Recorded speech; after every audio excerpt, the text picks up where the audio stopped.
What is up, guys? Back at you once again. It is ya boy, Chin, that freaking Mark. Before we go any further, I would just like to say that today's episode of In a Nutshell is brought to you by Twizzlers. You can't be in a bad mood when it comes to having a Twizzlers. But also, did you see Evolution? Holy shit, that was dope. But mostly, you can't be in a bad mood when it comes to having a Twizzlers, right? You see it? See it there? Okay.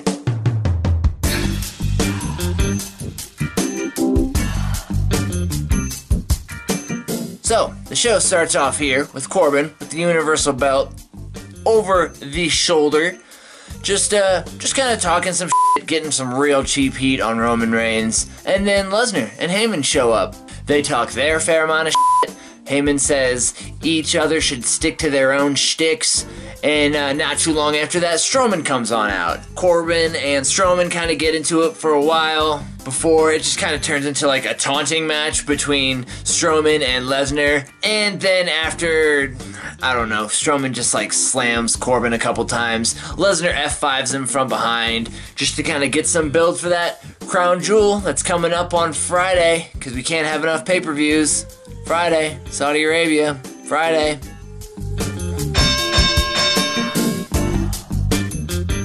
Next up, we have ourselves here another Finn Balor versus Bobby Lashley match. And one thing I loved right off the bat is Finn Balor just giving a nice little too-sweet to Corbin as he was being helped up the entrance ramp there. And it was just a nice little touch, right? Lio Rush comes out, just cuts a promo talking about how awesome Bobby Lashley is. And unfortunately, the main takeaway that I get from this match is Lio Rush is just being annoying as all hell. Driving me freaking crazy. Lashley wins. Sorry, Lashley doesn't win. Lio causes the match to get thrown out, and then once the match is thrown out, it just turns into a Finn Balor beatdown party, where Lashley's just kind of holding him defenseless there, as Lio Rush is just slapping him around. That's Prince Devitt, alright? You calm down, buddy. After this beatdown ensues, Lio Rush gets a very important text on his cellular device there.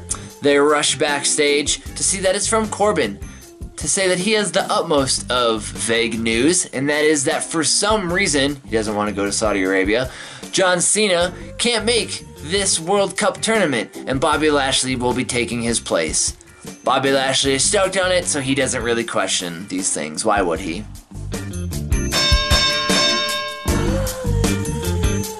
We next have ourselves a 10-woman tag match, that being Trish Stratus, Lita, Natalya, Sasha Banks, and Bayley versus the Riott Squad, Mickie James, and Alicia Fox, or as I like to call her, Alicia Botch. Right off the bat, Corey Graves doing something that I just love, and that being a massive heel to Sasha Banks on commentary, just talking about how she's the worst person in the world. We have a couple of nice real spots in the match though. We literally witnessed the best moment of Bayley's life by doing the double twist of fate with Lita. I say Alicia Botch because she totally messed up going in the corner there, and she had to do a double take on like smacking two of the opponents on the corner there. Not too long after that, Miss Botch gets back in the ring and taps to a sharpshooter from Natalya. Not too terribly long of a match, just real quick and simple, to the point. Sweet, loved it, Evolution.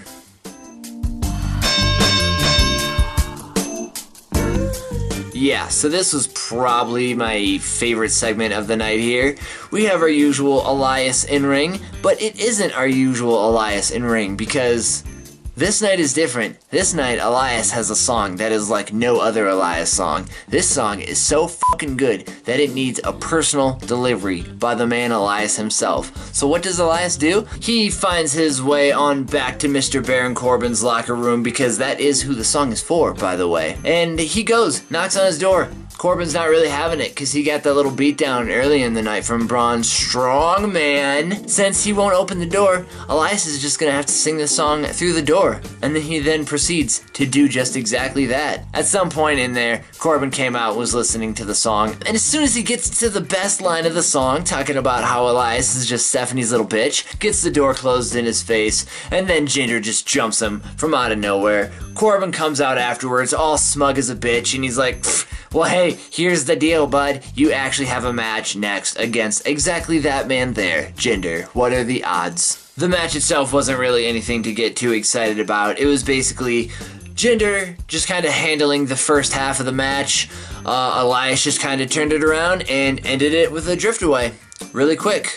Also, Cole called Jinder dinner on commentary, so winning. We then have ourselves a tag team triple threat match with the Ascension, who just keeps showing up on Raw, the new best friends of Gable and Bobby Roode, and the Authors of Pain. Gable and Roode and the Ascension all jump the Authors of Pain before the match even starts, and then as soon as the match starts, it ends. I want to say it was Gable and Roode, but I couldn't, it was pointless how fast it was. And then Authors of Pain just cleaned house afterwards, just kind of kicked a bunch of ass. This whole Roman Reigns leukemia thing is beyond sucky at this point because it's just gonna reshape the entire landscape of the WWE. And seriously, I really hate that this all has to happen. But now that I've said that, holy f*** WWE, shut the f*** up. I know that this, I lost count of how many times they've recapped with all of this. By the way, you had a pay-per-view last night, all women's first ever pay-per-view, and the show opens up talking about Roman Reigns. Like, it is a big deal. It is a big deal. I understand that's why you guys just emphasize it a bunch. But there's also a thing called overkill.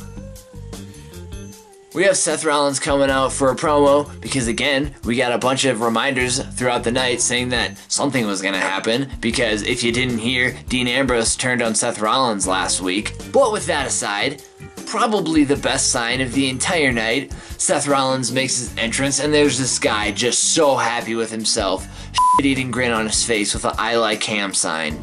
Hell yeah, brother, I like Cam too. He just talks about, you know, as soon as they were on top of their game, Ambrose just makes everything about himself, and that's pretty rude to do. Tells him to come on out, talk to him like a man, his music hits, and nobody is there. And Ambrose is kind of in the audience like the Shield would be. And he's just kind of pacing back and forth there like an old pissed off Ambrose, not saying anything.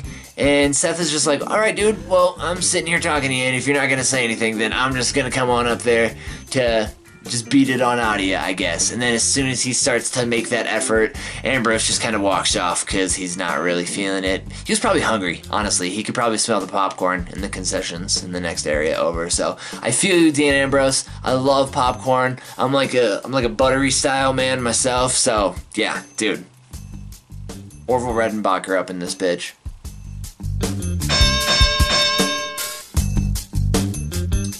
We next up have ourselves the Ember Moon and Nia Jax match that was made earlier in the night. Match itself was, again, a pretty quick one. Ember was keeping a really fast pace because she was trying to prove that she can take on Nia Jax. She had a really dope flip from like the second rope to the outside to Nia that was like choice for sure. And then Tamina shows up for a good old classic wrestling distraction. Nia wins real fast, and then Tamina comes in for a stare down. And then, you know what? I think Tamina also smelled some of that popcorn because she just waltzed right back. Orville Redenbacher. And then we have ourselves the Raw debut of the Lucha House Party. The match itself was Lince Dorado and Kalisto going up against the Revival. And in all honesty, this match was pretty much just Corey Graves bitching about how could somebody name a piñata, and then Kalisto won the match with a Selena Del Sol. Remember the Revival? Remember NXT TakeOver matches? I remember. Remember Jeff Goldblum? Oh, Jeff Goldblum was fantastic. After that lovely match takes place, we have Ziggler and McIntyre coming out to the ring to cut a promo, but it's really just Ziggler talking about his World Cup entry and about how he's literally the best in the world, and how he's gonna prove that to you in just a matter of time in this next match right here.